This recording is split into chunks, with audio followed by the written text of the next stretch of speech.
I tried this drug while I was on 5 milligrams of tirzepatide, which is the current most powerful fat loss drug ever made. MK677 done basically canceled half of that shit. You can kind of expect maybe about 3 to 5 pounds of muscle in the course of roughly 12 weeks of using this. Now here's the thing, it doesn't sound like a lot, but 3 literal pounds of muscle you keep after 12 weeks? Man, that's a big deal. Hey folks, Dr. Mike here with RP Strength, and the Gains pill is like a real thing, but it has dire consequences if you misuse it. Scared yet? Enough to not click away? Well, let's get into it. So check this out. MK677 sounds like some kind of research chemical developed in one of the moons of Saturn, far away from prying human eyes that don't have military clearance. And in fact, that's not entirely wrong. The Saturn part's off, the moon's part's off, the military clearance is sort of off. But it is really actually a research compound. And I tried it a while ago and it shocked me. Scott, it shocked me in a way that I found confusing to my sexuality. Did you know that? Ooh, you kind of found the shock painful, but then you kind of wanted some more. This is me now? I like this? I get it. Yeah. So I was really taken aback by the effects of this magic muscle gain pill. And it actually hit me that it really could be a useful substance for risk-tolerant older folks, especially who have real trouble gaining weight and muscle. And it has some serious potential. So let's dig in and do the whole deep dive, all the science. Let's kick it. So first of all, what is it? MK677 is an oral research compound. So you don't have to inject it. It just comes in a pill. And it basically has the end effect of telling your own body to release more of its own growth hormone. And growth hormone does all these magical things for making you jacked, like secreting IGF-1 and so on and so forth. It also helps with recovery. It helps with sleep. It helps with a huge part of the spectrum of making you gain. And it was initially created to try to be a drug that pharmaceutical companies would sell to fight age-related muscle loss, but it never passed through the approval trials because it had a few quirks about it that weren't that great. I will absolutely tell you what those quirks are, which is why no supplement or drug advice you ever get on this channel is going to be like, hey, you got to get out there and do this. This is really serious stuff with very serious downsides that if you don't manage properly or are too young to do is going to hit you in the face and you're going to have a really bad time. However, it can be useful in some contexts. It is absolutely banned by almost all formal sports authorities, so you can't take it if you are competing in some sort of sport where you get tested for drugs. It does enhance your body composition, and that's why it's considered cheating. But it does enhance your body composition, so if you're in your 40s and you're trying to use it to gain, and you live in a jurisdiction where it's not illegal, you can make an informed choice. The way you would acquire this is it's a gray market supplement. So it's not formally illegal. No one's coming after you. But you don't get it from a pharmacy or from a real doctor, and you don't pick it up from a supplement store. You go on one of these peptide websites and you buy it from a reputable peptide website. And there's lots of non-reputable ones. There's a few really good ones. I'll let you guys sort that out. Actually, ChatGPT will just tell you which ones are good. And you get to it. And it's not itself a substance that does anything. It's like a hormone whisperer. It's like, psst, hey, pituitary. It's like, what do you want, man? Can you, you secrete a lot more growth hormone? It's like, wait, am I made of growth hormone? It's like, well, it's kind of your job. Like, all right, fine. After this paperwork, I'll file it in. And that's really how hormones talk to each other in the actual body. It's what literally happens. Scott, if you ever on your pillow at night, you're real quiet, you can hear them speaking. I can hear the horse moaning. Oh my God. I mean, hormones. Oh my God. What is it? Hey, how do you make a hormone? You pay her. Hey, whoa. Hey. Philly guy joke. Got it here. Actually, it's not enough to pay her because she might not be informed of the fact that you are a moaning type. So you have to tell her, excuse me, ma'am, when you're faking this orgasm that you're not going to have with me, can you please moan? She's like, absolutely, sir. Your services will be rendered exactly as you've required. That's how that works. Speaking of how it works, how does the actual chemical stuff work with MK677? Well, Here's where the stuff gets a little tricky. And not tricky in like a weird way, tricky in you're getting not just growth hormone, you're getting some other stuff that you have to either manage or benefit from, depending on what you're doing. This drug slides into the exact same receptor that responds to the hunger hormone called ghrelin. The more ghrelin you have, the psychotically hungrier you become. Food focus, cravings, the whole thing, rumbly stomach, your GI tract clears faster, everything. Just more, you can eat way more food and you want to eat more food. We're going to talk more about this later because yes, this causes a downstream growth hormone secretion because that receptor fires a message to the pituitary gland and says, more growth hormone, please. And it sure as shit does that. But it also hits that entire hunger cascade. So it will absolutely make you starve, which could be a good thing if you're under eating, but we'll get more to that in a second. And so that growth hormone spike also helps secrete insulin-like growth factor 1, IGF-1, which is really, really anabolic and makes you all sorts jacked and heals you and makes you recover. It loads a crap load of glycogen into your muscles. It fills them with water, all this really good stuff.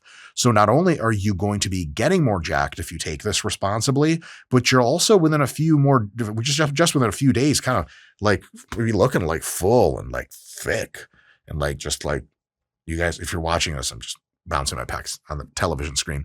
And so it kind of feels like a gains pill, and it is a gains pill. Now, this has nothing to do with your testosterone levels. So whatever testosterone level you already have is just going to be synergistic with this process. So because it hits that growth hormone pathway, it doesn't mess with your testosterone. It doesn't do anything in your testes. It doesn't shrink your cock. I don't know that to be true as a fact, but I took this for like a week and I observed my cock very, very carefully, hourly, I would say. And other than being disappointingly small as always and slightly to the left, it just didn't look any different. So the good news is if you already have small genitals, it probably won't affect them within a week. Now, let's talk about these hunger boosting effects. This compound, MK677, is a near perfect ghrelin mimetic, which means it acts in your body almost exactly like the hunger hormone ghrelin would. And what that typically does is within like an hour of taking it, hunger spikes. Now, your boy literally just was like, hey, I'm going to try this and see if it works. But I had no idea that it acted through the ghrelin pathway. I had no idea it caused hunger. I was just like, I want to see if I get a growth hormone secretagogue that I don't have to have vials and needles for, some shit like that. It's nice to have a pill sometimes. And I took it and I woke up in the middle of the night to go pee like I always do. And I was like, I'm kind of hungry. What the hell is going on? And then that just got more intense as the week progressed. And I ended up talking to ChatGPT and he's like, yeah, you idiot. That's what's supposed to happen. And I was like, oh, God damn it. Because I was like maintaining / cutting a little bit. And I was like, oh, okay, I really screwed myself over. It was an all day hunger. So actually the hunger begins an hour after you take the pill. And then it lasts through the night. If you take it at night, which you should, we'll get to that later. And then more or less through the entire rest of the day. And if you take a few of these doses, the hunger is just kind of constant. And here is where the big upsides and downsides really start to come in. The cravings you're going to have are deep hunger drive cravings, which mean it's not just hunger for physical substance in your body. It's hunger for the kinds of foods that your hunger signaling mechanism is supposed to choose when it detects that you're low on nutrients, which is typically and only the way naturally ghrelin gets secreted. When you're very low on overall body nutrient status, like you're not eating enough, ghrelin starts to go up. Typically, you will experience this at the end of any fat loss phase. You guys know, Scott, at the end of a fat loss phase, you look at someone eating a chili cheese dog and you're like, they must just be having the time of their lives. Yeah. There's no better thing you could be doing that. It gives you that sensation, but with a pill and within an hour. The bad news is that you're going to want to eat lots of comfort food, mashed potatoes and gravy, fried chicken, pad thai, like stuff that just hits. You're not going to be like, oh, chicken and broccoli, though chicken and broccoli will look more appealing and you'll be able to swallow a whole ton of it, which is really good. We'll be using that in a bit. But careful, very careful if you choose to use this, because it's very easy to just be like, oh, my body demands junk food and here I go. And then you're just going to get fat and very, very unhealthy, because this drug also is not a health drug. It is bad for your health. So if you already have a big problem controlling your appetite, even on a muscle gain phase, this is not the drug for you. I tried this drug while I was on 5 milligrams of tirzepatide, which is the current most powerful fat loss drug ever made that is available through prescription. And 5 milligrams is a low dose, but it's not a low dose. And for me, 5 milligrams, like right now I'm on 5 milligrams as I'm recording this video, but I'm not on MK677. And I'm having trouble sticking to my deficit, which means that it's very difficult for me through the day to even eat enough calories to be in an appropriate deficit instead of like 1,000 calorie deficit, which is insane and causes super high fatigue. MK677 done basically canceled half of that shit, more than half. It felt like I was on like a MIG or a MIG and a half of tirzepatide right away instead of 5 milligrams. And that was a huge, huge deal. And it was not placebo. I can guarantee you that, for one good reason. I had no idea this was a side effect that I was supposed to expect. Literally, I just didn't know. And I actually felt that first, and then I had to look it up, and I was like, oh, crap. So it really is a thing. And we know it's not placebo because it's been demonstrated in the research, and this exact pathway is the ghrelin pathway, which is exactly what you would expect. Now, this ability for this drug to increase your appetite and your anabolic processes via growth hormone IGF-1 at the same time is the big unlock. That's why this video is probably titled and thumbnailed something like the Gains Pill. Because folks that undereat on an attempt to gain muscle number in the millions in the world. It's a real thing. Some people just cannot eat enough to gain weight, especially if they're quite large already, especially if they're quite muscular, or if they have the genetics of like an endurance runner and their body just burns through everything and they're not a big eater. And it's like, I want to gain 10 pounds. And your body's like, nah, you're not going to do that. You're going to gain 2 pounds and you're going to stall out. This is a huge deal for folks like this because it simultaneously increases your anabolism and your hunger. So it switches on the growth mechanisms and helps you provide the nutrients through which to grow. That's a big deal. Now, the really good news about this is that a few days after you stop taking MK677, the appetite things are completely back to normal. And that's awesome because you don't want this thing affecting you any longer than you are really training hard and really eating appropriately. Let's talk about how much muscle gain you can expect this thing to add. The research studies showed a few pounds of muscle. Most of them were in much older adults, like people age 50, 60, 70, who were not training and probably under eating protein substantially. If you are a well-trained lifter and you push protein intake quite high and you are training hard, which I'll get to training recommendations with this drug in just a little bit, then you can kind of expect maybe about 3 to 5 pounds of muscle in the course of roughly 12 weeks of using this, assuming you're doing everything right. 3 to 5 pounds of muscle, of which you might keep after you come off of this thing, 3-ish pounds.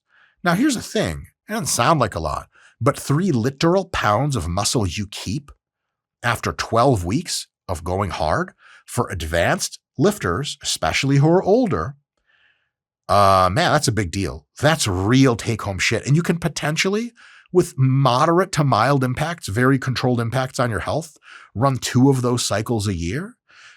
Like an extra 4 to 6 pounds a year for a few years is like, I don't know, maybe all the gains you've made in the last few years. It's a big, big deal in the real world. Now, you don't get too excited because a few things are going to happen when you start taking this drug.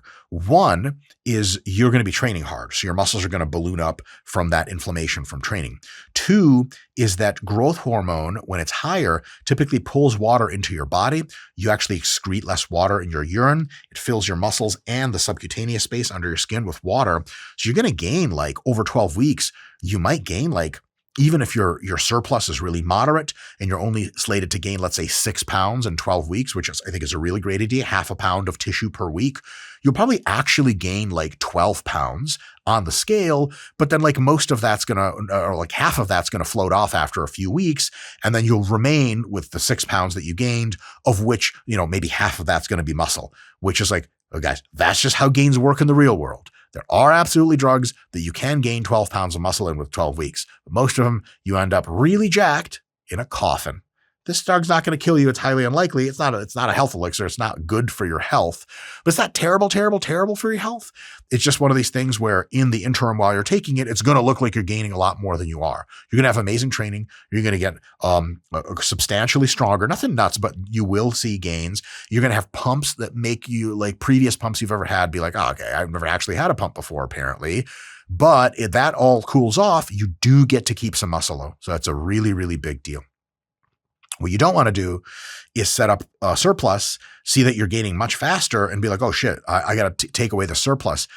You have to feed forward the surplus. You have to know your maintenance calories and you have to go, okay, I'm going to aim for 300 or 250 to 500 calories more than this every day for the next 12 weeks on average. That's what I'm going to do. And I don't care what the scale does because I know it's a bunch of body water. But under the hood, we have the surplus, we have the protein, we have the training, we have everything you need, we have the drug, so it's going to be working. Let's talk about how to take it, timing and amount. The typical experimental dose has been 25 milligrams taken once per day. They've tried higher doses. There's a huge flatlining of the curve and a skyrocketing of the side effects. Over 25 is stupid. Under 25 is possible. You could start at 12.5 to see how your response is, but generally 25 is pretty recommended for most people. When you take this is not immediately clear. However, because it helps you secrete more growth hormone than usual, and the ideal time for growth hormone secretion is typically at night while you sleep. It's the most anabolic then. It recovers all your systems at that point. It actually allows you to get into a deeper state of sleep, which is really good for every system in your body. It's probably a good idea to get it in just before you go to bed, right? Like your PM supplements and you go to sleep within 30 minutes. If you take it like at 7 p.m. and you try to go to bed at 10, you may be like, I'm too hungry to go to sleep. And then you eat a bunch of food. It's not a good idea to have lots of food just during or after you take this drug, because it really raises your blood sugar to levels that if you didn't have a ton of food are totally fine if you're healthy, young, active, relatively lean. But if you are like just ate a meal with 100 grams of carbs in it, and then you swallow one of these things, you're going to be technically in hyperglycemia, which is absolutely not ideal. Can you take it in the morning and then go work out? Yes, that's possible. My recommendation is take it at night. And in that last meal before you take it or whatever, have a moderate amount of fats, quite high proteins. I'll get to that macro guideline in a sec, and very low carbs, if not zero carbs, 0 to 25 grams of carbs. And then you're Gucci and you're doing everything right.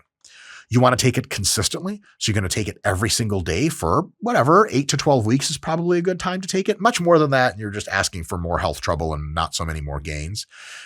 You don't want to be intermittent with it. Consistency beats cycling. So every evening for 12 weeks is a really good thing.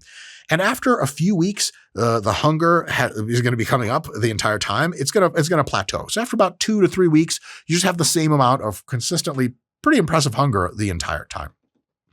And if nighttime hunger really is just waking you up, then you want to probably shift the dose to first thing in the morning, ideally having some cardio in the morning after that first dose, keep that blood sugar low, maybe going into your weight training session, and then beginning your full day of eating. And you can always start lower. That's totally fine. And so that'll be good to go. Now, how to eat with it is a huge, huge question. Because remember, the food is what's actually making you jacked. The drug just turns on the switch. It's like if you have a factory that like processes wood and cuts wood. Yeah, it's the power and the machines that cut the wood. And if you build out way more of them, then you're going to potentially be able to have more processed wood in the other end of the factory. But wood is what actually gets processed in the factory. And if the lumber isn't coming in the one end, it doesn't matter how many machines you built out or how much electric power you have to those machines. You're not going to do anything as far as production if there's a limit on wood. in just the same way, if you're not eating appropriately with this drug, well, good luck, but you're literally not feeding the physiology that this drug enhances with enough substrate to actually get the gains going. And if you're going to like take the debit card to your health a little bit with this drug, because it absolutely will do that. Yeah, might as well do a good job. Scott, does it piss you off when people use drugs and they're kind of YOLO their sleep and their diet and their training? It's crazy. Actually. It's crazy. They're just like, yeah, I'll just take drugs. Are you just taking drugs for like recreationally? Do you feel better on trend? What's wrong with you? The answer is no, by the way. So how do you eat with it?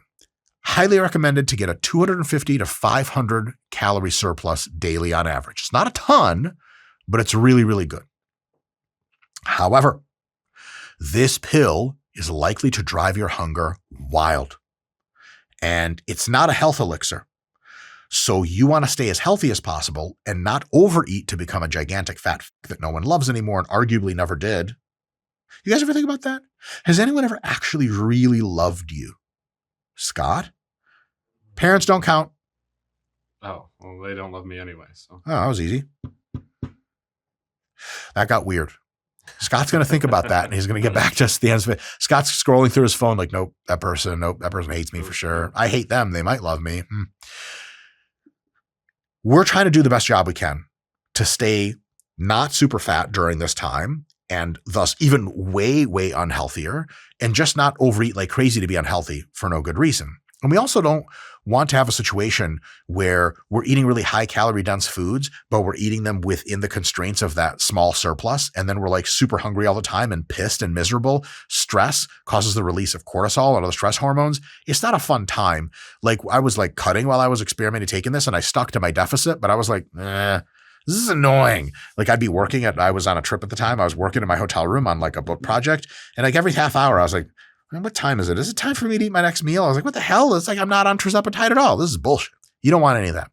So what you want to do is create that caloric surplus, 250 to 500 extra calories per day, and you want to fill that up with almost all healthy, filling foods for 12 weeks, which means 1.25 grams of protein per pound of body weight per day, because you really want to make sure protein's not a limiting factor. Gram per pound is great for almost everyone, but you're a drug-using degenerate now, remember? So you need maybe a little bit more, just in case. Some decent research to support the hypothetical that people who are on anabolic enhancers need a little bit more protein. And some of the research you might have seen earlier on this very channel about like, actually, maybe a lot of people can benefit from over a gram per pound. It's contentious, but I would say like, give yourself the advantage here. Also, protein is annoying and difficult to eat, which would 100% a good idea in this case, because you're going to want annoying and difficult because you're going to be blasting through your meals like a younger Scott blasted through the singles bars of New York City. STD free, right, my man? As far as we know. And you've never been tested, so it's kind of one of those Schrodinger's cat situations. Don't ask, don't tell. Schrodinger's AIDS. That was not in good taste. 1.25 grams of protein per pound of body weight per day. So if you weigh 200 pounds, yeah, man, you eating 250 grams of protein per day. And probably about 0.4 grams per pound of fat per day. Healthy fats almost is the exclusive source. Olive oil, canola oil, nuts, nut butters, avocado oil, that kind of stuff, the good stuff. And so if you're about 200 pounds, you're eating 80 grams of fat per day. And the rest can be more fats if you like, but in many cases it's probably advantageous for huge pumps and tons of energy to eat healthy carbs, predominantly fruits, veggies, and whole grains. And if you tell me right now to your iPhone that you're watching this on, but Dr. Mike, I can't stuff myself with fruits, veggies, and whole grains and still get a surplus, you will. With this drug, you almost certainly will. And look, if you're having trouble eating on this drug, then sure, more white rice and more like regular pasta, totally fine, but really assume it's going to drive your hunger insane, because it will. And then if you're eating super clean food like this, it's just going to be a chore to eat it normally. And then on this drug, it's just going to be a really good time. You're going to have food that's exactly as filling as you need. It's going to be really, really awesome. Now, you don't have to be a saint. Once or twice a week, a cheat meal is a fine idea. Make sure you get yourself some Genius Shot or some other excellent protein supplement to get the protein in with your cheat meal. And here's the thing. There is a huge value in just kind of knowing the state of play and knowing what's going on so you can make the best choices. Like, if you're a person that like, let's say hypothetically, your name is Jared Feather, IFB Pro, it's a random name I picked out, and you really love Latinas, but like 1 in 3 Latinas are real trouble. If you're in like a very diligent phase of your life where you don't want ay Dios mío, then you see that fine ass Latina at the gym and she's like, ay papi, ay Dios mío, come to me. You might be like, is this the time for this shit? And if you're Jared Feather IFB Pro, automatically via the Jerry Force, you say yes. It's not something you control. You are in control. So when you're choosing your cheat meals, there's a spectrum of what's called a cheat meal. On one side of the spectrum is you go and just double up on your regular, slightly less than clean food. What do I mean by that? Let's say you go to Jimmy John's, you typically get like one of their subs, and you get veggies in it and meats and all the good stuff. Just get 2 of them shits. There's your cheat meal. You're not going to go off the rails and eat 15 of them. There's only so many calories 2 subs have. You know it in advance. You've picked up from Jimmy John's. You've brought it home alone to your apartment where no one will ever bother you because no one likes you. Just speaking from personal experience. This is painful for me right now. And then you're just like going to eat them and going to have your protein shake at night and go to sleep. No problem. There's another end of the spectrum of cheat meals. Scott, what's the most absurd way to get yourself into real deep shit if you have a hunger problem? Pizza at a restaurant? Insomnia cookies. You order them to your door. They come in warm, a couple dozen. Yeah. You just don't stop. Yeah. A perfect example. Insomnia cookies, bad idea. Why? Well, so if you have like 5 Genius shots with them, you can get enough protein for the calories, but it's like mondo, just crazy amounts of fat, psychotic amounts of calories. And here's the problem. People always do this. They order these amazing insomnia cookies, which I highly recommend. And they do this thing where they're like, well, there's not like an option to get like 2. And they're like, well, super cheap if I order a baker's dozen, which is 13 cookies, and I'll just eat like 2 today. No. And like later I'll eat maybe more like in 5 days when they're crusty and broken and dry, and maybe I'll give them to my roommate. Yeah, I'm going to do that shit. On MK677, you are highly likely to just drain all of them within like 20 minutes of them arriving. That is a fucking bad idea. Pizza, I would stay away from for the most cases because, yeah, you get yourself 2 large pizzas, you are going to drown them shits. And then what are you going to do? You're like, I technically gained 2 pounds of pure body fat yesterday by the calorie measures. Amazing. Bad idea. You get your RP Diet Coach app and it just like gives you a giant middle finger and you're like, shit, stupid fucking app. It's right. But I don't like to see middle fingers pointed at me because I got pride, baby. I'm saying, hey, Scott, flick me off. Well, you son of a bitch. You really did it. Back there with that middle finger. In any case, what you want to do is, cheating is fine on this. Once or twice a week, not forever. And on the low end, folks, stuff that's still relatively healthy. Go to Chipotle and really have a good time. Don't you go and get like pure fat covered pizza, burgers. And again, know what you're going to order in advance. Understand that, okay, maybe it's 2,000 calorie cheat meal. Cut it at 2,000 calories, folks. Don't you be getting in them 4,000 calorie cheat meals. By the way, a typical large pizza is like 4,000 calories. And I know all of you motherfuckers watching this can 100% down one of these if you take this, sometimes if you don't. So really know that like if you just uncork and go wild, you're going to have a bad time. You're going to wake up 10 pounds bloated, way fatter. It's really bad for your health to be cheating that much on a drug that already raises your blood glucose. Bad idea. So definitely make sure that that's constrained. Otherwise, stick to the plan and you're probably going to have a really good time.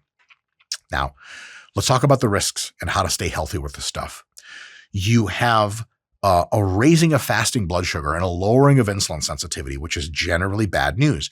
Get your regular blood work as usual, keep tabs on it, make sure everything's totally fine. You can also have water retention on this. It can sometimes come up as ankle swelling. If it's a real big problem, make sure you're hitting your cardio 8K to 10K daily steps, no matter what. And potentially, like if you're eating lots of salt, just reduce your salt a little bit and see how that plays out. If you feel the growth hormone side effects of tingling fingers and joint aches, that might be a signal to pull the dose back to 12.5 milligrams, take breaks, or if you're real tough, just like gut it out. I don't know. A lot of people do that. Now, their early research on this drug, which they abandoned because it turned out not to be too safe, and one of the reasons they abandoned it was because it caused radical hunger, and they're like, it just makes people fat because they overeat and don't train with weights. It did identify a possible risk of heart failure in folks that are predisposed. My big take-home message for you on this is do not ever let your blood pressure creep up beyond the normative value of 120/70, 120/80, whichever one of those you like. As soon as it's 126, bring it down. I don't give a shit how. Fat loss phase, blood pressure drugs, any combination, more cardio, whatever it is you have to do. Blood pressure is a non-negotiable. Chronic high blood pressure messes up every single part of your body. We have not found out a part of your body, maybe outside of your bones directly, that your chronic high blood pressure doesn't mess up. And it catches up with you and it's symptom-free. You can't tell you have it until it's too late. And the doctor's like, it turns out your kidneys took the day off in 1997. You've been without kidneys since then. Remember, this is an unapproved, and unregulated drug. If you trust your peptide source, cool. If you don't buy there. If it's been batch tested and the batch tests are public online, which most of these great places have, awesome. If not, just don't do it. And staying in contact with a health professional like your doctor or your coach for bodybuilding is a really, really, really swell idea. This is not a YOLO drugs, folks. This is not a fucking trend goblin, SARM teen goblin kind of like, oh, my MK677 results and now I finally have a girlfriend. Bam, shut up. You little teen, you little Scott, you know what I mean, man? Are we old men yet? Yes. Yeah, we are. This is not a hack. This is a very serious substance with big health downsides. Think of that. Now, what can you take it with? Because I know you guys will be asking, so I have some recommendations. If protein intake is an issue, it cannot be an issue. So definitely protein shakes. Check out Genius Shot if you want this. Any other protein supplements, awesome. Creatine monohydrate at 5 grams per day for the entire 12 weeks, 8 to 12 weeks that you take it is a great idea, maximizing all of your stuff. If you are interested in a bonus round, and you really are a SARM goblin, then responsibly, as an adult, with medical supervision, constant blood work, Ligandrol, at 2.5 or 5 milligrams per day for that 12 weeks. Yeah, I'm not going to lie to you. Like, again, we do not lie to you on this channel. It is going to make a difference. It is going to fucking boost your gains. It will not boost your health, and it will reduce the amount of total time that you're likely to be alive on planet Earth. It is a personal choice only adults can make. If you are a gearhead and you're already on the kitchen sink, your usual bulking stack is totally fine. The androgens there are going to do the androgen thing. This does the growth hormone thing. And if you're already taking growth hormone, you can take this on top of it if you're really psychotic to get that extra hunger boost. And a lot of people who are really jacked really do take this every now and again, especially towards the end of bulking phases when their body throws up 2 middle fingers to their hunger response that I can't do this anymore. If you are health concerned, which means every human being that's not totally stupid, you should be taking something like 500 milligrams AM and PM metformin to control your blood sugar, which is also a life extension drug, by the way. It's really, really healthy for you. And I highly recommend 2.5 to 5 milligrams per week of tirzepatide. That's right, otherwise known as Mounjaro or Zepbound, depending on how and where you get it. Tirzepatide makes you more insulin sensitive and insulin responsive.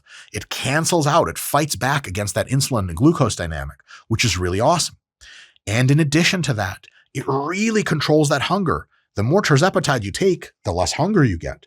So if you take a decent amount of tirzepatide, not only does it radically reduce the health negatives of MK677, but it also reduces its hunger signaling potential, which means that you don't need to be ultra concerned with overeating as much. You can relax a little bit more. And so with titrating both tirzepatide and MK677, you can get to a place where you have just the right amount of hunger. And remember, tirzepatide is like actually a health elixir. It's good for almost every part of your body. And so not something to just start the same week because you have to be on tirzepatide for weeks and weeks and months to get stable doses. If you're into that sort of thing, then yeah, keep it in. Don't be like, hey, I'm pulling my tirzepatide out for this bulk and adding an MK677. Your hunger is going to go, fuck, and your body fat's going to go, fuck. And then maybe you'll be one of these guys that has to explain to girls at the bar, they're like, yeah, normally I'm like leaner, you know, but fucking like just chasing these size gains. Scott, you know that meme of that guy yelling into that girl's ear at the club and she's just like she can't even, one of those? Yes, my favorite. You can be that guy, but you play too much. How to train. This is important. Again, to Scott and I's earlier point, you can be one of those clowns that takes the shit and like is lazy with training or just disorganized. And okay, sweet. You took a drug for 12 weeks and you lost 12 weeks. Amazing. I would choose 2 to 4 muscles in your body to specialize on. I would train them probably with about 5 to 10 hard sets per session, around 3 times per week. That's a lot of training. You will be able to recover in most cases because this drug is one hell of a recovery drug, especially if you're eating really well on it. And you're going to take the rest of your body's muscles and put them on maintenance, which means training them twice a week, actually with only about 2 sets per muscle. That turns out to be enough on maintenance for sure when you're on a muscle gain phase. And every single week that you come in that's not a deload week, still take deloads, all the usual stuff. You want to add 1 rep to every set or 2.5 pounds or so to the bar and just come in and break PR, break your PR, new PR, just by a little. Hypertrophy training through the RP Hypertrophy app, link in description. You get to have exposure over time of slightly more difficult training, which is exactly how you should be training to grow muscle. It's not about like, oh man, I feel fucking swollen today, baby. 50 more pounds in the bar. Oh, my pec. Don't do that. It'll get you hurt and it's not going to get you great results. Slow and steady gains, a rep here and there, a little bit of weight here and there for 12 weeks straight with like a 1 deload in the middle there. Holy crap, you are going to be bigger. Be smart, good technique, good programming, all that other stuff. Do not waste good drugs and good health on BS training. I've heard critiques of pro bodybuilders before, no one competing today, folks in history, from people I trust that said that some of these guys who never ended up doing as well as they could have were using a lot of drugs to make up for the fact that they didn't train hard. Do you want that to be your reputation? Even if it's in your own head, you don't want that. So go hard, diligently, in a controlled manner, but consistently. Hard in this case means, making it, to the gym 5 days a week, 6 days a week. 3 workouts for the same muscle, for several of them, a week for 5 to 10 sets. That's hard work. Not like 1 hard set on the hack squat and then you tap your buddies on the ass and go to the showers and spend several hours in the shower doing whatever it is men do heterosexually with each other in the shower. You want to be consistent and diligent and just put in work. There's no replacement for that. Now, the last thing I'll say is this. Make sure if you're using it where it's not illegal and you're not using it to cheat at sport and you're not using it if you are too young. So if it's not legal in your jurisdiction, don't break the law. If you are in a tested sport, don't use, because if you use, you're cheating and everyone should have zero respect for you until and unless you stop cheating and slowly after years claw your respect back. If you are under the age of 25, you don't need to use it because you're making some of the best gains of your life training drug-free with 0 health risks, I might add. After you're 25, and especially into your later years, 30s, 40s, etc., this becomes an intelligent thing to potentially consider using with trade-offs if, again, it is not illegal in your jurisdiction and you're not using it to cheat at sport. And you're staying in contact with a medical professional who deems that you are healthy enough to do this to your body. So should you use the gains pill? Fuck no, this shit is low-key poison, IRL. Can you use it? Yes, knowing your risks and doing your best. I've been Dr. Mike, and I'll see you guys more jacked, but also more bloated next time.